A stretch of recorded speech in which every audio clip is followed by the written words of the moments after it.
Many college graduates will soon be accepting their first professional job, and it's important to be prepared to start out on a good financial foot. Financial expert Mike Martinez joins us with some tips. Good morning. Good morning, John. Including, your point is, get what a lot of kids don't have, a lot of young adults don't have, a plan. Correct. In other words, just the way we prepare to go off to college, we need to prepare for life and in the working world. John, sit down and start writing all your expenses. Find out how much money you're going to be paying to student loans, rent, transportation. This way you'll be able to know how much you have left over for savings and for investment. In terms of, benefits are a lot different than they were 40, 50 years ago, but it's important to understand your benefits? Yes.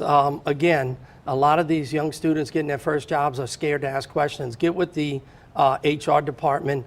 Ask the companies to find out, do they have a 401k? Can you participate in a 401k? Is there a time period?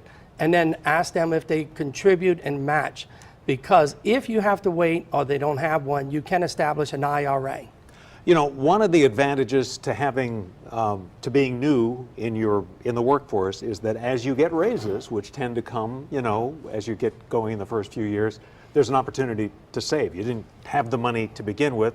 Save a little bit of it, but it takes discipline, doesn't it? Yes, John. In fact, younger people can teach us a little bit. There are all kinds of technology and apps today, and I highly recommend that they use them, that you can have part of your paycheck directly deposited in a savings account. Imagine how much more we would have saved if we would have had something like this, where we don't see it in our paycheck, and it goes directly into the savings.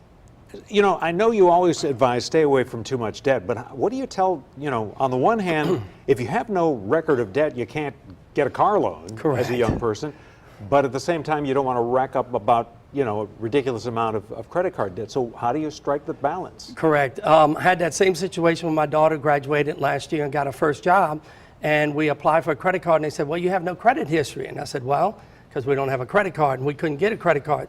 So I recommend sometimes a parent can co-sign and start establishing that credit card. Do it early.